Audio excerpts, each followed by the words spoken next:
नमस्कार मंडळी.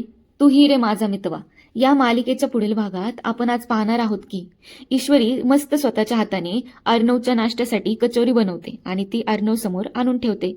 तरी पण हा अर्णव ना काही इम्प्रेस होत नाही. तो ईश्वरीला रागाने म्हणतो, ही सगळी नाटकी ना तू बंद कर. तू काहीही जरी केलंस ना तरी मी आकाश आणि नम्रताचं लग्न लावून द्यायला तुला काहीही एक मदत करणार नाहीये. एवढं बोलून अर्णव तिथून रागाने निघून जातो. पण ईश्वरीने एवढी प्रेमाने बनवलेली कचोरी सुद्धा तो तशीच तिथं न खाता ठेवून जातो आणि आपली ईश्वरी बिचारी एकटी विचार करत बसते. पण तिकडं आता नम्रताला आकाशचा फोन येत असतो. बापरे, तिच्या या आता रागाने ओरडून तिला म्हणते, फोन बंद कर नमो. आणि फोन नम्रताच्या हातातून काढून घेते आणि बेडवर तो फेकून देते आणि परत बडबड करत म्हणते, हे जे काही सगळं झालंय ना ही तू स्वतः ओढून घेतलंयस नमो. एवढं बोलून नम्रतेची आई तिथून रागाने बोलून निघून जाते. पण आता नम्रताला इथं खूप मोठा गैरसमज होतो. ती मनातल्या मनात म्हणते, हे जे काही झाले ना ते ईश्वरीमुळेच झाले. ईश्वरीला माझं चांगलं होताना बघवत नाहीये वाटतं.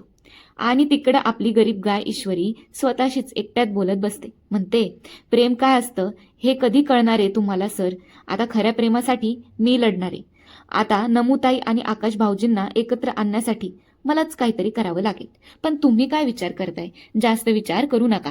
चॅनलला सबस्क्राईब करा, लाईक करा, बेल आयकॉनवर क्लिक सुद्धा करा आणि कमेंट बॉक्समध्ये व्हिडिओ कसा वाटला ते कमेंट करून कळवा. Bye bye.